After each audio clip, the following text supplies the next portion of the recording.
Hello, and welcome to CivilNet. Joining me today is Mr. Benyamin Poghosyan, Chairman of the Center for Political and Economic Strategic Studies. Together with the EU-supported Europe Links organization, they've been implementing the annual Landmine Free South Caucasus campaign since 2019. Thank you for speaking with us today. Thanks for the invitation. So according to the initiative, November 30th has been recognized as a day of solidarity with the victims of landmines and their communities. Can you tell us a little bit more about this initiative? The initiative was launched in late 2018 and through the support of Links Europe organization support and also through the support of the European Union, Landmine Free South Caucasus campaigns have been launched almost every year after 2018. The only exception was 2020. For obvious reasons, COVID-19 pandemic, nothing was happening, including the campaign. Now, first of all, we have to accept that the South Caucasus is one of the highly contaminated areas in the world when we are speaking about the mines. And this is a legacy of the conflicts. Nagorno-Karabakh conflict, but also there was a conflict in Abkhazia and South Ossetia. And mines issue is both humanitarian issue, because a lot of communities have been affected and are affected. And also a lot of persons, human beings, have been affected. Hundreds of victims, if you take into account the whole region in last 30 years, hundreds of people have been victims of mines. They have been killed, some have been injured, and when they have been injured, some lost their mobility, and this had very negative impact, not only on their families, and also not only on their personal fate, but also on the fate of communities. So that is why, as I mentioned, in late 2018, the idea came about that some initiative should be launched to secure the landmine free South Caucasus. And the idea is, let's reach this milestone in 2030. Is it possible? Of course, now it's very difficult to say because we all know that the mining problem or mining issue is also part of geopolitics, it's also part of political debate, and definitely we all know the geopolitical situation in South Caucasus. Unfortunately, especially in the last 3 years, we have 2020 Nagorno-Karabakh second war, then we have Azerbaijan incursion into Armenia proper, May, November 2021, then September 2022. We saw military takeover of Nagorno-Karabakh by Azerbaijan in September 2023, and we see the forced displacement of more than 100,000 Armenians from Nagorno-Karabakh. All these definitely, they do not contribute to this idea of landmine free South Caucasus, and also the idea itself requires some form of regional cooperation because the problem is regional. Unfortunately, now we are not very close to the place when we may speak about regional cooperation, but in any case, it does not mean that we all simply should wait and see what is going to happen. That's why I believe this initiative is very important, and it's raising the awareness because there is a feeling, especially behind South Caucasus, that okay, mining issue is not a big problem. There are several mines somewhere in the bordering regions or somewhere close to the border, but this is not a big issue. Unfortunately, the reality is much, much dire. This is a big issue which impacts region, which impacts communities, which impacts families, and which impacts human beings. Circling back to something that you had mentioned a little bit earlier, the issue of the landmines has become really highly politicized after the Nagorno-Karabakh 2020 war.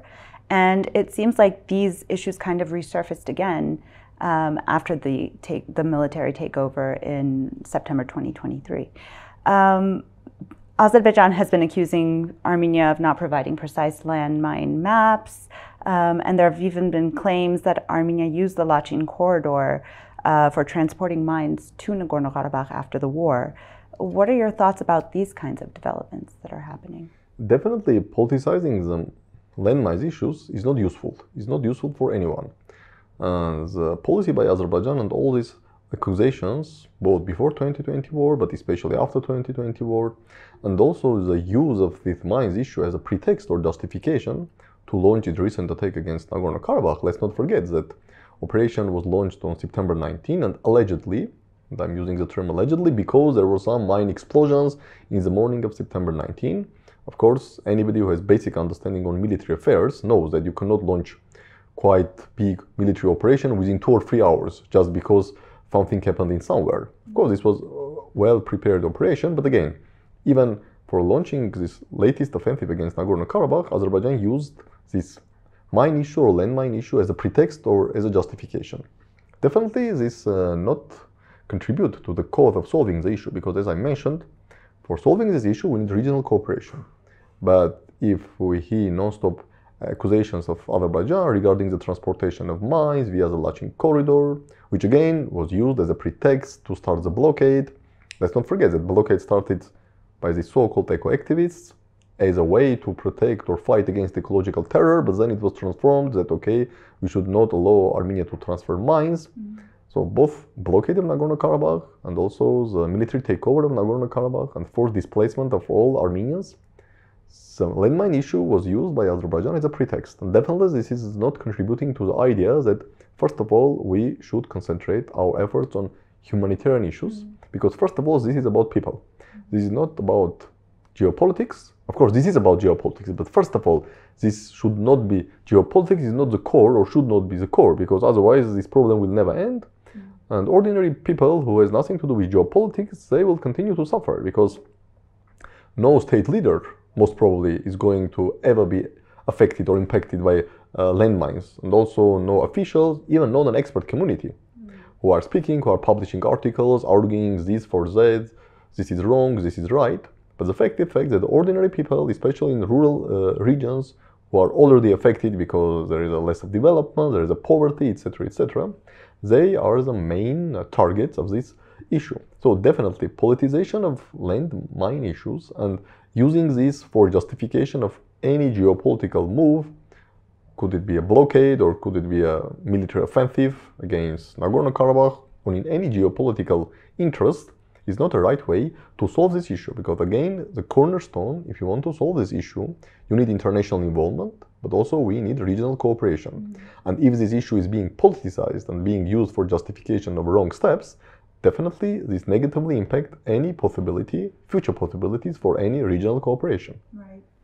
And do you believe, so there have also been doubts about the effectiveness of two-track initiatives after the war, and again, once again after the 2023 takeover and the displacement of over 100,000 Armenians.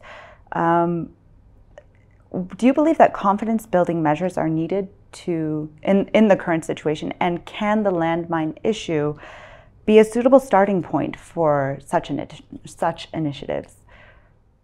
It's a very challenging question, because there was a lot of track to Armenia-Azerbaijan initiatives in the long period between first and second Nagorno-Karabakh wars, 1994-2020. It was track to initiatives, partly also confidence-building initiatives, because confidence-building measures or confidence-building initiatives are a part of broader track to initiatives. And when 2020 war happened, many people started to say that, okay, but a lot of international efforts and a lot of money have been poured into these confidence-building measures and in broader term track to initiatives, but we have simply war. But then the idea came that, okay, conflict is not over. And as far as we have a conflict, we need to have confidence-building measures. And let's not forget that the success or not success of confidence-building measures is not only dependent for the participants of these measures. Like civil society, experts, etc., they are not decision makers. So the idea was that, okay, let's launch new track to initiatives, new confidence-building measures. And European Union here was very active. There is a special program, it's called EU for Peace, which is funding this type of initiatives, and many initiatives were launched in 2021 and continued by now. Definitely, the military takeover of Nagorno-Karabakh by Azerbaijan, September 2023, forced displacement of all Armenians from Nagorno-Karabakh. They created another very challenging situation for everyone, especially from Armenian side, who is involved in such initiatives. But again, conflict is there, and if someone inside Armenia, outside Armenia, hopes that, okay, the Nagorno-Karabakh is the only obstacle towards the peace, so yes, what happened with Armenians, this is a tragedy, but at least it will pave a way for quick signature of Armenia-Azerbaijan peace treaties and Armenia-Turkey normalization, and South Caucasus will prosper. And now we are thinking that this is not going to happen. Conflict, unfortunately, is there, which means that as far as there is a conflict, we need track to initiatives and we need confidence-building measures. Can landmine issue be one of the confidence-building measures, or can this issue be some sort of topic which can unite people? I think yes, because again, if we put aside the geopolitics, again, this is about ordinary people. This is about ordinary Armenians, this is about ordinary Azerbaijanis, this is about ordinary Georgians, ordinary Abkhaz, ordinary South Ossetian. And I think these type of topics have a power to unite, because regardless of who think what about it was Azerbaijan's fault, Armenia's fault, who did what wrong or right, starting from early 1990s, as the same is on Georgia, South Ossetia, or Georgia, Abkhazia conflict. Again, there are topics when if there is a direct impact on persons, on humans, and on communities, I think there is a chance that this, also through the support of international actors, first of all, the European Union, can be a good starting point or a launchpad for continuing these track to initiatives in general and confidence building measures in particular.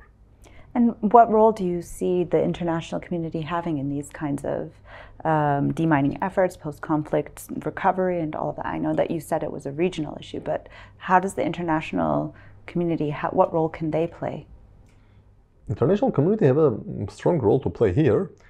First, to convince the sides that, okay, if we're speaking about landmine issues, that try to forget about geopolitics at least for 1 minute. The victims are your citizens. The victims are Armenians, the victims are Georgians, Azerbaijanis, Abkhazians, South Ossetians. Concentrate on them. So there will be some push from international community. And also there should be some funding and support, because demining is a very extremely challenging and difficult process. And this issue is also for Armenia, because now we hear only from Azerbaijan that, oh, there are tens of thousands of mines in this, as they call it, in quotes, liberated territories or whatever. So we are facing challenges, but there are thousands and thousands of mines on Armenian territory also. All of Armenia-Azerbaijan border, which is now approximately 1,000 kilometers, if we take into account both Armenia-Azerbaijan and Armenian-Nakhchivan border. So this is also a very important issue for Armenia. And here international community should take steps.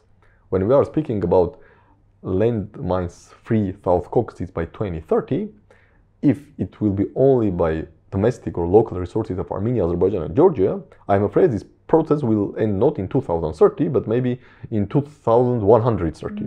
So international community first, it should put pressure and convince the sides that this is an issue on which you may cooperate, because again, this is not about geopolitics, this is about human beings. And second, definitely there is a need of significant support. Yeah. Well, thank you for coming today and talking to us about this important topic. And thank you for watching CivilNet.